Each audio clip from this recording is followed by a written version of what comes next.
far, the number one struggle that I hear from people struggling with high functioning anxiety is overthinking. That's because the background chatter of thoughts and the worrying what ifs and worst case scenario can be really uncomfortable and overwhelming at times. And it can make it difficult to feel calm and to slow down. That's when it's important to take a step back and declutter all of the thoughts, worries, fears, emotions, and more that are taking up space from within and preventing you from being present and feeling calm in your life. Stay tuned to learn how to declutter your mind and stop overthinking when you struggle with high functioning anxiety. This is Calm and Ambitious, Part 1. This is episode number 85.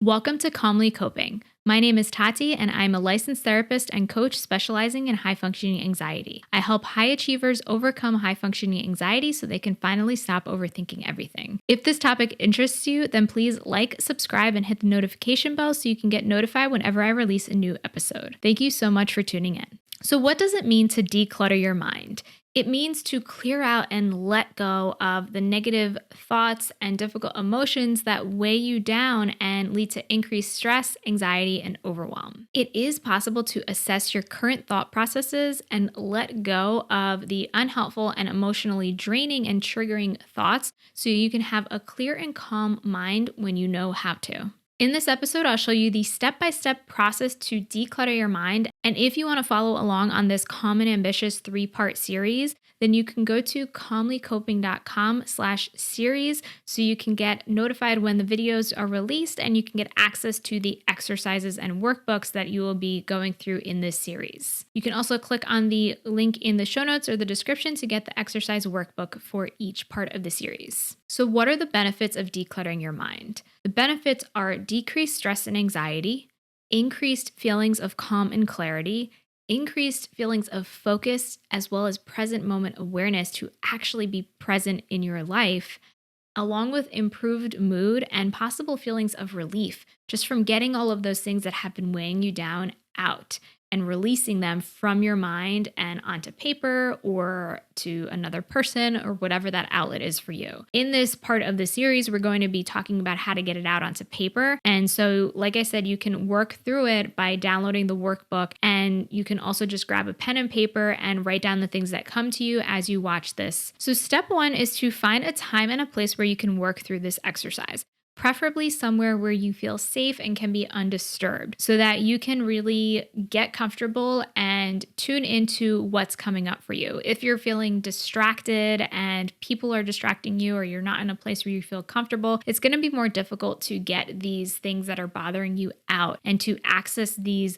vulnerable thoughts and feelings that might be under the surface and affecting you. Step 2 is to do a brain dump of everything on your mind. And so this just means writing or getting out what it is. If for you, the best method to do that is writing, then I suggest doing that. Or if you're more of a verbal person, then maybe it is just doing an audio recording of what's coming up for you. So I want you to pay attention to your thoughts, worries, fears, your emotions, your physical sensations and your stresses. And I want you to think of what are the things that you can't get off your mind? Like what are the things that are coming back and bothering you, or the thoughts that are going on in the background of your mind that you might be avoiding thinking about and you haven't fully acknowledged. So maybe there's something that's been stressful for you that you've been trying to avoid thinking about, but it just keeps coming up in the background, and maybe it's just bringing attention to that and getting it out. Writing this down and getting these things out is a form of release, and sometimes just identifying what's bothering you can be really powerful and make a big difference, especially if you can't do anything about it. So just getting things out and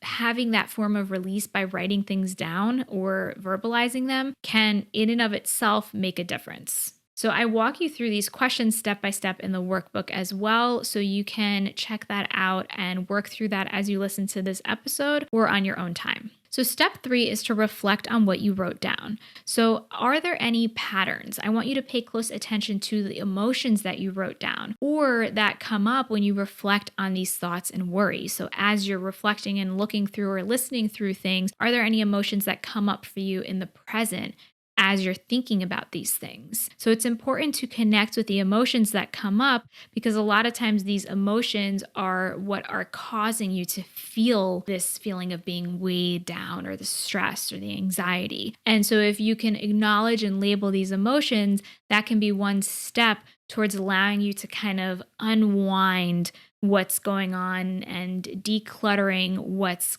filling up space in your head. Because oftentimes these negative thoughts are what then lead to these difficult emotions that come up, like the irritability, anxiety, fear, stress, frustration, overwhelm, and any other emotions that you might be feeling. Reflect upon, what it felt like to get these things out. What was the process of thinking of these things, bringing them to mind and getting them out in whatever way you chose to? How do you feel after having done so? Do you feel any differently? And, reflecting on what is it like to feel this way? Do you feel anything in your body physically? Do you notice anything that comes up when these emotions or thoughts come to mind?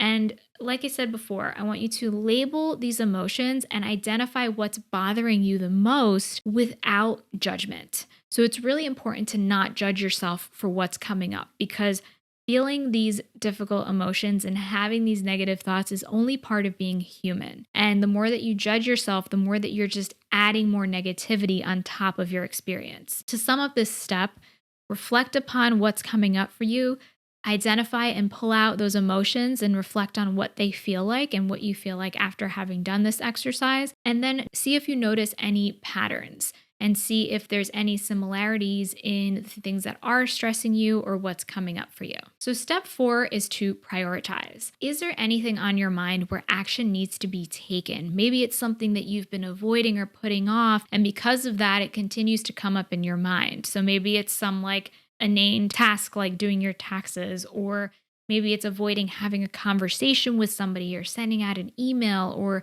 doing some other kind of task. A lot of times these things that you're avoiding, even though it feels better to avoid them sometimes, in the long run, it's can be this thing that's kind of hanging over your head and then just contribute to more stress and anxiety. Prioritize any of the things that you wrote down.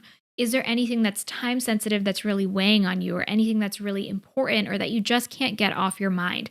These are the things that you want to focus on addressing so that you can then relieve some of that pressure and overthinking by taking action or letting go, which is step number 5. Take action and let it go. So do the things that you've been avoiding, or make a plan to do them. Taking action can really bring a lot of relief when it comes to the things that are hanging over your head. And if you're unable to take any action, or you're not able to take immediate action, then practice letting it go. So one way to do this is to write or say a kind message to yourself. Something like you're doing the best that you can, or you can't change the past, or you're going to be fine and you're going to get through this. Speaking those kind and compassionate words to yourself can help you when it comes to letting it go and to release some of that pressure or stress or even guilt that you might feel depending on the situation. So another way to practice letting it go is to just mentally tell yourself or write down, I'm choosing to let this go, or I'm choosing to let go of the things that I cannot control. And making that point or intention, although it may not make things completely disappear, can sometimes help you in that process of letting things go. And then you can adjust and put your focus onto something else, something that might take your mind off of things, or something that is going to help you to feel better in the moment. That is it for step 5. And those are my 5 steps to declutter your mind and to stop overthinking. Now, this is something that you can repeat at any moment when you find yourself in a place of feeling overwhelmed and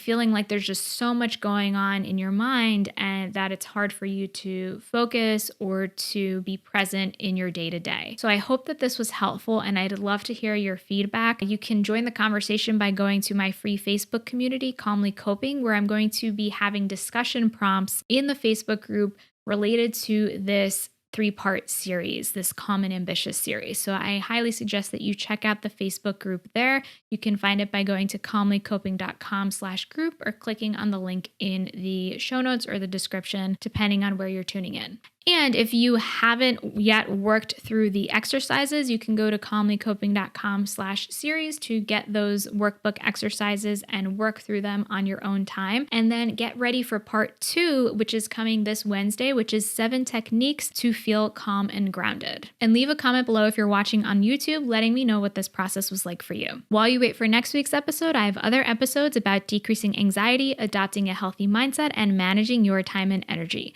So make sure you check out these episodes here. Thank you so much for tuning in today, and until next time, be calm.